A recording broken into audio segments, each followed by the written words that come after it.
અમરેલીના રાજુલા પંથકમાં છેલ્લા 4 દિવસથી પેટ્રોલ ડીઝલની ભારે અછત સર્જાતા ખેડૂતો અને સ્થાનિક લોકો મુશ્કેલીમાં છે। ખેતીની સિઝન વચ્ચે ડીઝલનો પૂરતો જથ્થો ઉપલબ્ધ ન હોવાથી ખેડૂતોને ખેતી કામગીરીમાં ભારે અવરોધ ઊભા થયા છે અને પેટ્રોલ પંપો પર ડીઝલ માટે દોડધામ કરવી પડી રહી છે। રાજુલાના ખેડૂત આગેવાન રમેશભાઈ વસોયાએ આ ગંભીર સમસ્યા અંગે ધારાસભ્ય હીરાભાઈ સોલંકીને પત્ર લખી તાત્કાલિક હસ્તક્ષેપ કરવાની માંગ કરી છે। તેમણે રાજુલા સહિત આસપાસના વિસ્તારોના ખેડૂતોને પૂરતા પ્રમાણમાં ડીઝલ ઉપલબ્ધ કરાવવા અને હાલાકી દૂર કરવા તંત્ર પાસે ઝડપભેર પગલાં લેવા રજૂઆત કરી છે।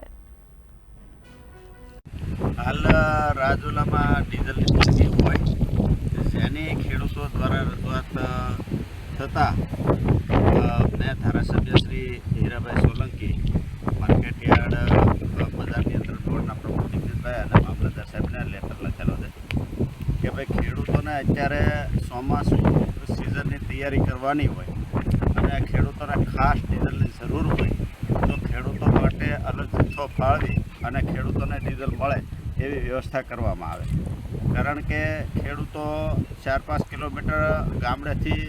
ડીઝલ પંપ દૂર હોય ત્યાં પહોંચવામાં પણ 2-3 લીટર ડીઝલ જતું હોય અને ખેડૂતોને સમય ન હોય અને ત્યાં મોટી મોટી લાઈનો હોય અને જ્યાં વારો આવે ત્યાં ડીઝલ થઈ રહેતું હોય, જેથી અમારી માંગણી છે કે હાલ અત્યારે સિઝન ખેડૂતોને ફૂલ શરૂ છે, ચોમાસું નજદીક છે તો ખેડૂતોને ડીઝલ મળે એવી